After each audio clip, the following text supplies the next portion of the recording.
Bienvenidos, collazos y collacinas, una vez más a mi canal que como siempre es el vuestro. En este gélido día, aquí en la Cornisa Cantábrica estamos en alerta amarilla por temporal y hace un frío que pela. Hoy el bushcraft, siguiendo el hilo que comenzó el compañero Alejandro del canal Aventura y Vivac, para mí uno de los mejores canales españoles de bushcraft.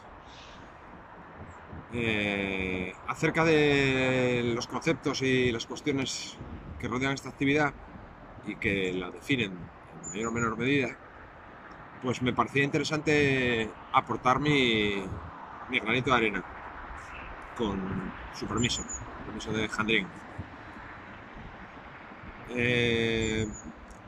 He decidido dividir la cuestión en tres partes para intentar explicarlo de la mejor manera posible. Clarificar que este vídeo es una opinión personal, es la manera en la que yo entiendo esta cuestión y con la que se puede estar de acuerdo o no, o incluso matizar. Yo mismo estoy bastante de acuerdo con las conclusiones a las que llega el compañero Alejandro, aunque con ciertos matices. Así que, si os parece, vamos a meternos en faena. El concepto de bushcraft es una cuestión complicada, porque, en mi opinión al menos, y dejando aparte etimología de la palabra y, digamos, definición quirúrgica de lo que significa, el bushcraft como actividad lúdica o recreativa o de disfrute de la naturaleza parte de una premisa complicada desde nuestra perspectiva y desde nuestro tiempo, que es que, digamos, las bases o la guía que todos nos planteamos en algún momento es las actividades que desarrollaban ciertos personajes estadounidenses principalmente, de finales del siglo XIX, principios del siglo XX, cuyos máximos exponentes o referencias, y por todos conocidos, serían George Washington Shears, alias Nessmuk, y Horace Kefar, por ejemplo. Digo, es una premisa complicada porque partimos de una idea en cierta manera contaminada por el tiempo y por el tamiz de la distancia. Distancia tanto en el tiempo, repito, como en las propias circunstancias vitales que nos rodean. No podemos establecer comparativas sine qua non entre los tiempos que nos toca vivir a nosotros ahora, a principios del siglo XXI, con los tiempos que se vivían a finales del XIX o muy principios del siglo XX. Por lo tanto, ya es una idea contaminada en cierta medida. Y además es contaminada por partida doble, porque a su vez esa gente de finales del siglo XIX, del siglo XX, como Nessmuk o como Kefar, digamos que sentaron las bases de esa actividad mirando hacia atrás también a su vez en el tiempo, a, digamos, unos tiempos y unas maneras de vivir que ya en el propio finales del XIX, principios del XX, no existían. Pues ellos miraban hacia atrás, hacia personajes de 100 años antes, gente como el explorador Kit Carson, rastreador del ejército de la caballería de Estados Unidos a principios y mediados del siglo XIX, o incluso yéndose más atrás hacia personajes como Lewis y Clark, o tramperos y aventureros y cazadores como pudieron ser Hugh Glass, gente por el estilo. Por lo tanto, es una idea doblemente contaminada ya en origen, porque ellos, digamos que buscaban el espíritu o la manera de desenvolverse en la naturaleza inspirada por esos personajes de un siglo atrás respecto a ellos, y nosotros ahora a su vez lo hacemos de la misma manera, inspirándonos en esas personas como Nessmuk y Kefar, que a su vez son anacrónicos para nosotros. Por lo tanto, el concepto en sí de bushcraft, desde nuestra perspectiva, es harto complicado. Yo diría que, o al menos es mi interpretación personal, hoy en día, ciñéndonos a los tiempos que nos toca vivir, para mí las prácticas bushcraft incluyen, digamos, tres pilares, que serían el conocimiento y el manejo del fuego en todas sus variantes. Por otro lado, el uso y la adquisición de destreza en el manejo de herramientas de corte de distinto tipo, como pueden ser sierras, hachas, cuchillos, etcétera, etcétera, siempre con el objetivo de procesar y trabajar madera, tanto para suministrar combustible para el fuego anteriormente mencionado, como para la construcción de diferentes elementos que nos pueden ayudar a desenvolvernos en una situación en la naturaleza. Y el tercer punto sería la comida, el preparar alimentos, utilizando también los dos pilares anteriores. Eso para mí definiría lo que sería una actividad bushcraft hoy en día. Repito, siempre entendiendo bushcraft como una actividad recreativa, de disfrute de la naturaleza, no como algo referente a la supervivencia o a la subsistencia o algo por el estilo. Eso lo vamos a dejar aparte. Eso no quiere decir que cada vez que salgamos al campo tengamos que hacer las tres cosas. Habrá veces que simplemente comeremos, otras veces prepararemos fuego, y otras veces haremos cosas con madera y otras veces haremos las tres. Pero desde luego, para que una salida al campo tenga un componente bushcraft, a mi manera de entender, tiene que tener uno de esos tres pilares mínimo. Y a ser posible más. Bien dos o bien los tres. Bien, dentro de ese concepto del bushcraft, yo definiría tres caminos o tres tendencias. Uno sería el más clásico. Al otro lado de ese espectro estaría, digamos, la gente que hace actividades en el campo adaptadas muy a los tiempos que vivimos, pues con materiales de más tecnología, teniendo más en cuenta cuestiones como el peso, el volumen, etcétera, etcétera. Y luego habría otra que sería la que estaría como un poco a caballo entre las dos. Para representar un poco esas tres tendencias de concepto, yo voy a utilizar dos elementos. Uno es el cuchillo, una herramienta de corte, y otra es algo tan simple como una taza. El elemento que utilizamos pues, para beber o para calentar o para tomarnos algo calentito o frío en función de la época del año en la naturaleza. Para representar ese concepto, digamos, clásico, tendríamos elementos como, por ejemplo, una cuxa. Esta evidentemente es comprada, no es hecha por mí. Os propongo que intentéis haceros una cuxa con las maderas que tengo yo aquí a mi disposición, como el roble o el castaño, y veréis que es un auténtico coñazo. Esta es un regalo, yo no me la había comprado, pero bueno. Esto representaría, digamos, el aspecto más clásico dentro del bushcraft. Acompañando a la cuxa y como elemento de corte, pues tendremos, por ejemplo, un cuchillo de este tipo. Cuchillo puco finlandés, clásico, con funda de piel, materiales naturales como la madera, y que es un cuchillo muy tradicional y muy clásico. Estos dos elementos serían una buena representación, yo creo, de ese bushcraft más clásico, que sería casi un poco buscando la recreación, o como dicen los anglosajones, el reenactment.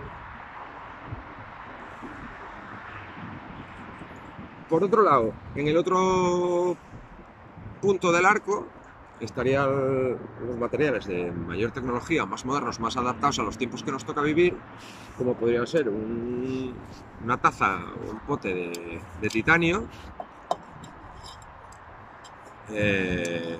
muy ligero y que es prácticamente pues, de lo último que podemos encontrar en este tipo de artilugios. Y para acompañar la taza como elemento de corte, pues un cuchillo de corte moderno. Elementos de construcción de tecnología contemporánea, pueden ser la micarta o el kydex, y que no deja de ser un cuchillo válido igual que el otro, pero adaptado a los tiempos que corren. Y a medio camino de este, que es, digamos, la vertiente por la que yo me inclino o en la que yo tiendo a incluirme, pues algo que está un poco a caballo entre estos dos mundos del clasicismo y la modernidad, pero que desde mi punto de vista es útil, práctico y asequible. Sobre todo asequible. Pues en la taza, una taza clásica de peltre, como esta, resistente, la puedes poner al fuego, la puedes usar para calentar y cumple su función perfectamente. Es más moderna que una Cuxa, pero mucho más tradicional que un pote de titanio y más bonita, a mi entender. Y como elemento de corte cuchillo, pues tendríamos algo como esto, que es un cuchillo con cierto aire más clásico, porque lleva una funda de cuero, el tipo de diseño, etcétera, etcétera, pero luego la herramienta en sí pues está construida con materiales modernos, acero inoxidable, materiales sintéticos en el cabo, que lo hacen resistente, duradero y práctico. En realidad, todos estos elementos cumplen su función igual, pero digamos que lo que cambia es el flavor, el sabor, el aroma que transmiten. Por un lado tenemos elementos clásicos, por otro lado tenemos elementos modernos y por otro lado tenemos esto que está un poco a medio camino y que aúna la practicidad y digamos las ventajas de lo moderno con cierto aire, cierto regusto a lo clásico. La segunda parte de la cuestión sería, después del concepto, serían las expectativas. Las expectativas que cada uno se crea cuando empieza a meterse en esta historia del bushcraft. Es algo muy personal y que la experiencia puede ser distinta en cada persona. Yo por mi parte provengo del mundo de la montaña y de la alta montaña, por lo tanto las expectativas las tenía bastante claras. Pero puede ser que haya mucha gente que se quiera iniciar en esta historia y que, digamos, sus expectativas vayan mucho más allá de lo que luego se van a encontrar. Por desgracia, en España, la práctica del bushcraft más clásico o más clasicista es muy limitada, tanto por espacios, reglamentaciones y demás, y mucha gente que a lo mejor ve los vídeos de gente de otros países en los que la gente pues se monta unos campamentos de la hostia y encienden fuego en todos los lados y pasan noches y noches y todo es maravilloso. Luego se dan de bruces con la triste realidad que tenemos aquí, que es que eso es prácticamente inviable. No siendo que poseas algún tipo de contacto o bien una finca privada o algo por el estilo, pues es prácticamente imposible subirte al bosque y ponerte a cortar madera y ponerte a hacer fuego y demás. Y pasar noches allí y montarte un resort bushcraftero. Por eso yo creo que cuando uno se acerca a este mundillo, tiene que hacerlo con unas expectativas siempre un poco a la baja. Intentar buscar actividades acorde con las posibilidades que uno tiene y disfrutarlas en la medida de lo posible. Es muy decepcionante crearse unas expectativas demasiado altas que al final resultan ser completamente falaces y que lo único que te van a hacer es pues abandonar la afición o pillarte del disgusto padre y renegar de ello. Y por último, la última parte sería la realidad del bushcraft. La realidad del bushcraft, al menos en mi comunidad autónoma o donde yo me muevo, es que te ves bastante limitado. Al final, la actividad bushcraft se reduce a hacer pequeñas prácticas, algunas un poco más complejas o un poco más complicadas o un poco más amplias en función de la disponibilidad de espacio y de tiempo que cada uno tenga. Al final están muy lejos de lo que hacía Nessmuk o Kefar. Al fin y al cabo, Nessmuk y Kefar se movían en unos espacios naturales tremendamente vastos, tremendamente agrestes y tremendamente salvajes, y con una libertad de acción muy grande. A su vez, se desplazaban en canoa o en caballo y llevaban una cantidad de equipo bastante considerable. El compañero Alejandro comentó que uno de los criterios que digamos debía cumplir el bushcraft clásico era el minimalismo. Yo en ese punto no estoy del todo de acuerdo, porque en realidad no eran nada minimalistas. Nessmuk se recorría cientos de millas recorriendo ríos de montaña en canoa y llevaba muchísimo equipo. Vale que se fabricaban muchas cosas, que en eso consiste también la gracia del bushcraft, pero así todo seguía llevando muchísimo equipo. No eran equipos minimalistas ni de lejos. Al menos entendido como lo entendemos hoy en día. En su época sí que podían resultar minimalistas o sí que podían resultar ligeros en comparación con otras cosas que se usaban en esa época, pero no eran minimalistas en absoluto. Kefar era trampero y cazador. Pues cuando uno monta un circuito de trampas, lleva muchísimo equipo. Ya os digo, Nessmuk iba en canoa y Kefar probablemente muchas veces iría en canoa también y otras veces iría a caballo, incluso con una reata de mulas.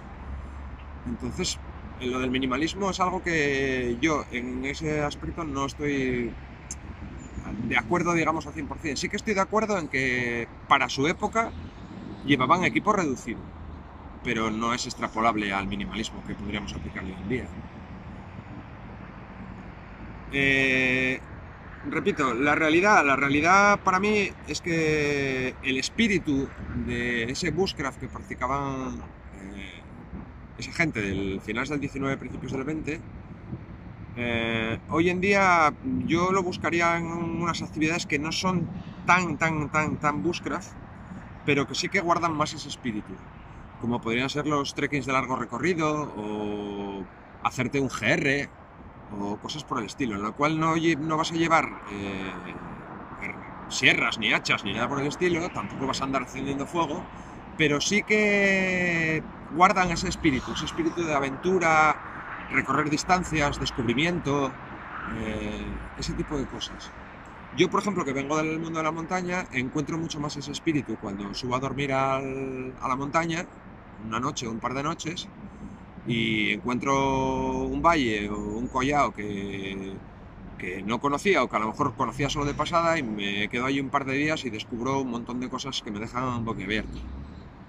Y me llevo una navajita, un cuchillo ligero y el hornillo, y no me dedico a cortar madera ni a encender fuego ni nada por el estilo, pero encuentro una conexión más real con ese espíritu que tenía gente como Sears o como Kefar.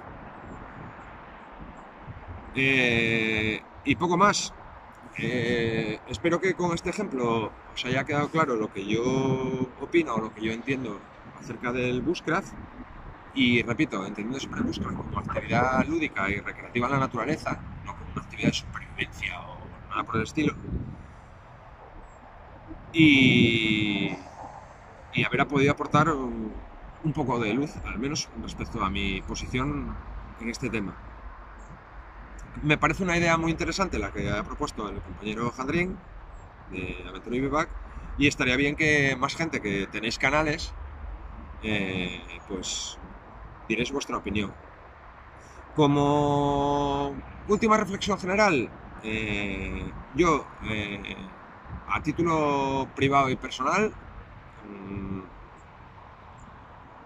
para mí es bushcraft lo que casi cualquiera de nosotros hace cuando sale a la montaña, porque no deja de ser una actividad lúdica y en la que yo creo que no hay que colocar demasiadas barreras, ni demasiados límites, ni demasiadas constricciones.